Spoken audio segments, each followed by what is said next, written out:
The Nerlin Nerds podcast is brought to you by What Lola Wants. Go to WLWPrivateChefs.com for information to reserve top quality chef and restaurant services in the Chicagoland area. Pulpery Media presents Nerlin Nerds with your hosts, Brock and Ben. This is where we discuss the pop culture topics that interest us and those minor details that irritate us. Sad part. All right, so I was so looking forward to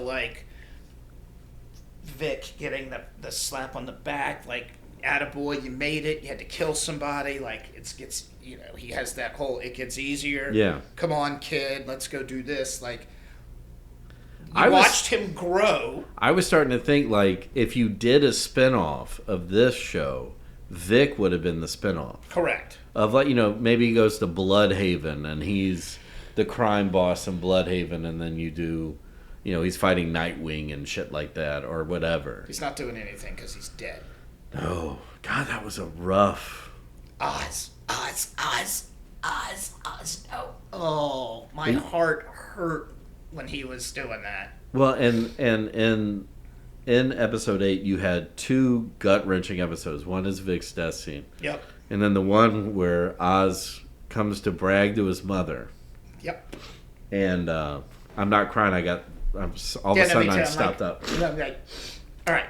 But in the matter of, what was it, a minute and a half, Oz is exposed. Maybe another reason why he gets rid of Vic, when he's just like, Ma, what are you looking at? Ma, what's going on?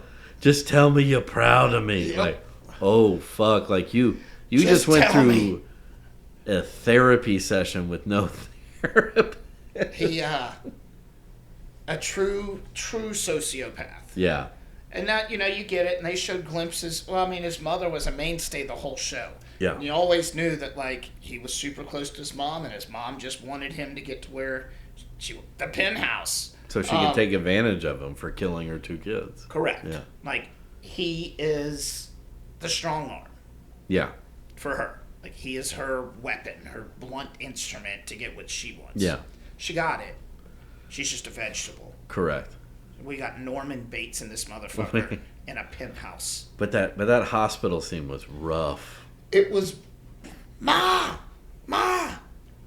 just tell me you're proud of me, Ma, I did it. Which again is I think you take that scene and you take the Vic death scene, because Penguin's even crying while he's strangling his right hand man. Yep. If Colin Farrell doesn't win an Emmy and a Golden Globe for this role, something's wrong with the world.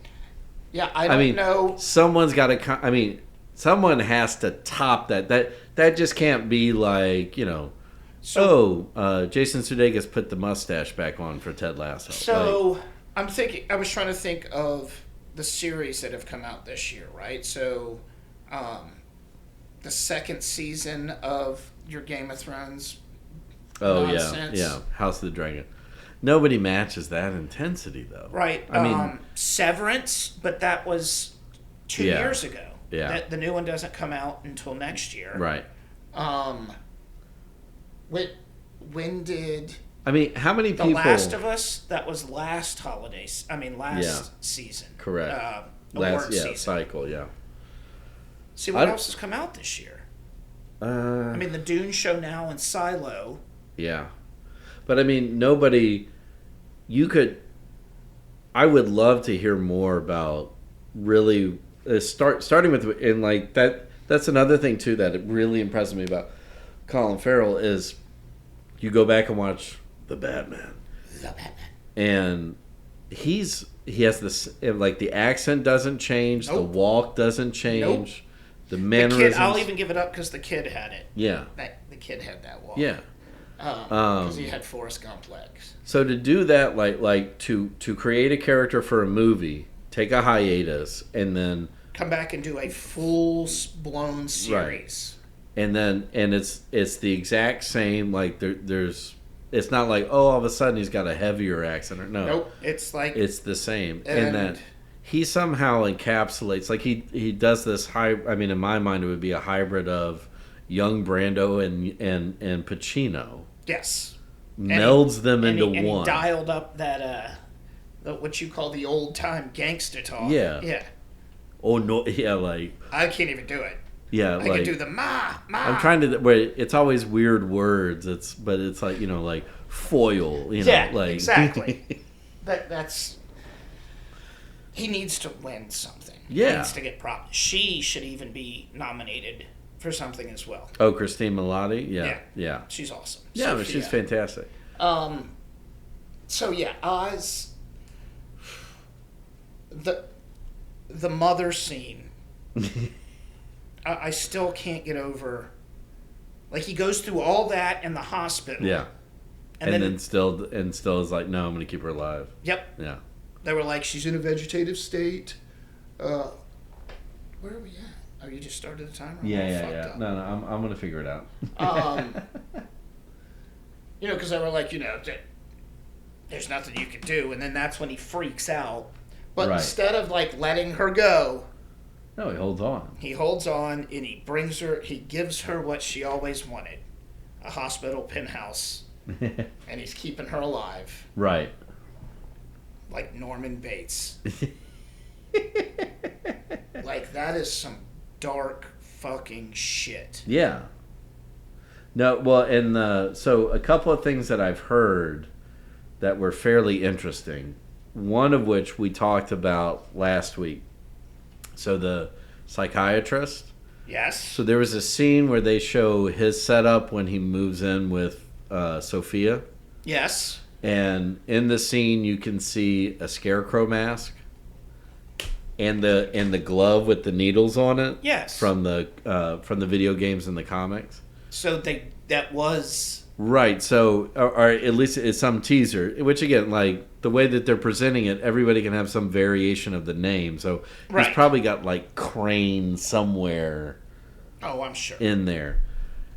And again, that one was just like, oh yeah. I mean, I said that. Yeah, we kind of episodes ago. Everybody thinks it, but you're going like, well, no, he's not. He hasn't shown that, or he's not dealing with chemicals yet. But the thing they said was that, well, what if he takes Bliss, right, and then is able to change the molecular structure, and then that's fear. That's what his thing was, right? Yeah. Hallucinogens. He would scare the shit out of you. Yeah. The other one is drive you mad, get you to talk, all that shit. Yeah. The other one that I thought was really interesting was so the theory I heard, and they didn't have a whole bunch to it other than it fits more the background of the character, but they might have changed it into something else, is that Eve is either currently or will become Clayface. Which one's that? The one that can shapeshift. No, I know who Clayface is. Eve? Oh, Eve, his girlfriend. The doctor's girlfriend? No. Oz's girlfriend. Yeah. Really? So, and that's why she at the end, just out of nowhere, she takes on the mother persona. Yeah. And going and so either, I don't think she's a shapeshifter yet, but she's already used to changing her hair. Well, I noticed how they made a point of making her look different. Right. Every time you saw her. Right. Yeah. So much so that it was a little awkward when she looked like her normal self when Sophia was thank you, Sophia. Yeah. Showed up. But you go, like, wait, who? Yeah. Oh God, it's his girlfriend. Yeah. But yeah, I don't think she's in the shape shifting stage. I know it's like that one was a little more of a stretch, but I thought it's like. I could see the.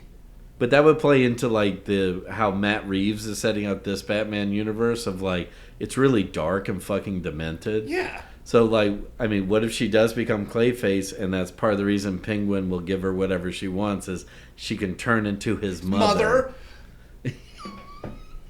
Right? If he fucks his mother in 3 movies, I'm gonna lose my mind. I don't think it'll get that creepy. I don't think so. But it could be it's not quite Homelander, where he wants to fuck himself, but it's that thing of when he needs it, yeah. His milk. When he needs it, Clayface can just turn into his mother and be like, "That's my pretty boy." In her bosom. Yeah. That is disturbing. Yeah, but it's just like I'm just really so impressed with what Matt Reeves has been able to do. Yes. And that that's you what got to I was be gonna do, thinking is like take a step back now. And James Gunn is just sitting there going like, thank God. Like, you don't have to change the main property. No. As long as you got Batman right. and the You don't need and this once again proved that DC's gold is the rogues rogues gallery of villains. Like Marvel went the other way, right? With their heroes, which I mean, which makes, kind of painted themselves into a corner now because their heroes. It's like wrestling. When you lose a hero, what do? You got to turn him heel. I guess that's what Tony Stark is doing. He's turning heel. Yeah, it's where and that's I mean, granted, like I think Batman is the greatest example of it because, but where, and I mean, look what Christopher Nolan did. Well, I was gonna say going back to the animated series, I think the animated series was really one of the first two where, granted, they had over 100 episodes, but. They also made Batman and Bruce Wayne an interesting character too. Whereas, like, say the Adam West version, it was all about the villains. Yeah, Adam West was always fighting the villains. Yeah. And he was mayonnaise, but his white bread. Yeah, and I was that's not fair to mayonnaise because I love mayonnaise. So unhealthy for you too. Batman doesn't matter. But yeah, and so that's what I'm kind of hoping that they get with, say, like, again, Superman, The Flash, all of them are the same. Is there a new Superman coming out? Yeah. Is it James Gunn? Yeah. Okay. But maybe, and I think too is that they have a lot of other characters coming in on it, where he's establishing the new DC universe. So is that what he's? And but the problem they always make with Superman is that they hyper focus on Superman himself. No. Which is everyone our age can go back and go, what's the best Christopher Reeve Superman movie? The one with Zod. Because that's the best one. I am Zod. Right. Kneel before Zod. Yeah.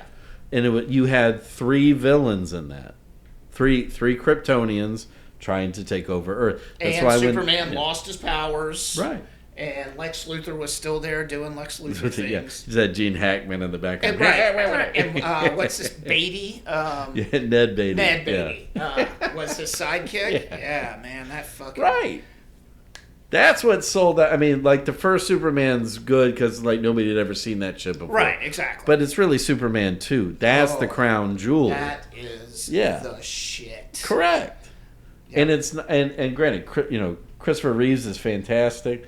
I mean, he's the Superman model that we all go back to. Yeah, I mean, he was But it's Zod and his characters, and then like you said, and then when they're not fucking shit up, Gene Hackman and Ned Beatty are there, always working on something. And the bubbly secretary to Lex Luthor, I forget her name. Mr. Luthor, Mr. Luthor. Yeah, man, those guys were good. Right. So, all right. So, what's next in James Gunn's lineup then? Is it Superman next? Yeah. And then after that, Peacemaker. Yeah, Peacemaker series coming out. Yeah, we got about 1 minute left. The timer's way up. Okay, great. Whatever. But then I know it's like I think they're keeping Blue Beetle.